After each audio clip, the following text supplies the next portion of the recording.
Meus irmãos, graça e paz, mais um tempo, mais um dia. Hoje, Hebreus capítulo 5.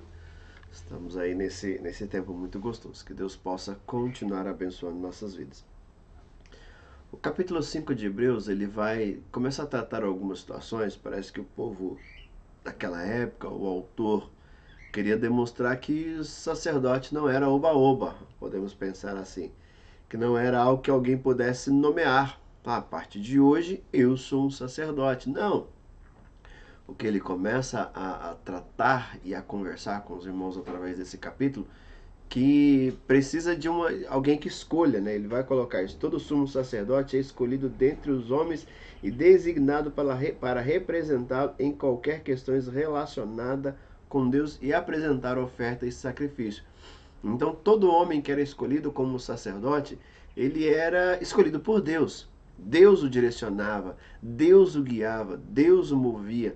Não era, como a gente tem falado um pouco, conversado um pouco, toda a liderança, né, os irmãos que são líderes, não são líderes por um acaso. São líderes porque o Senhor chamou, porque o Senhor convocou, é Ele que convoca, é Ele que chama. A gente percebe que todo aquele que quer se intitular como líder, todo aquele que desejou se intitular como sacerdote, como profeta no período bíblico, a gente viu que não deu certo. Foram frustrados, pagaram alto preço por isso.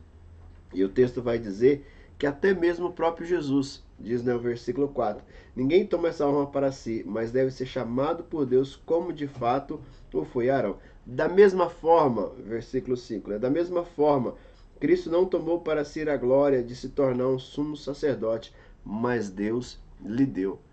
O próprio Cristo foi Deus que deu essa honra a ele. Então nós precisamos entender e perceber que é Deus que escolhe. É Deus que faz. Por mais que eu possa gostar, por mais que eu possa querer, por mais que eu ache legal, mas não podemos simplesmente nos intitular a qualquer tipo de situação. Por isso nós temos colocado muito. A nossa vida precisa ser direcionada pela palavra. Não por aquilo que o meu coração sente vontade de falar, que a gente falou ontem. Não aquilo que o meu coração tem vontade de fazer, eu não tenho vontade de fazer. O meu coração fica de lado. O que vem é o que a palavra diz.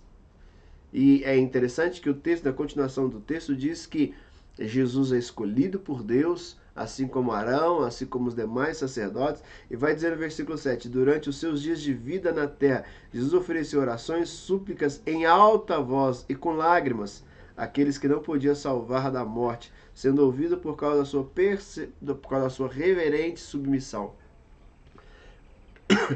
Estamos nesse processo de jejum e oração. E o nosso desejo é que possamos realmente orar ao Senhor, orar pelas nossas vidas, orar por aqueles que ainda não foi salvo, mas como diz o próprio Joel e tantos outros autores, mas orar com jejum e oração, com prantos, com choro. Até mencionei domingo com uma frase que o pastor Hernandes, reverendo Hernandes Dias Lopes, ele vai dizer que os nossos olhos estão muito secos. Vivemos uma geração de olhos secos, de crentes com olhos secos. Precisamos realmente chorar, não é simplesmente forçar um choro, é algo do coração, é nos compadecer com as pessoas, é realmente viver. Então, o texto continua dizendo, no versículo 8, embora sendo filho, ele aprendeu a obedecer. Sabe o que a gente entende com isso? Que obediência se aprende. Não é algo que se pega assim no ar, não. Então, é algo que nós vamos aprendendo a cada dia, vamos entendendo a cada dia o que Deus quer, como Deus está movendo, como Deus está nos direcionando. Então, diz, né? Embora sendo filho, ele aprendeu a obedecer por meio daquele que sofreu.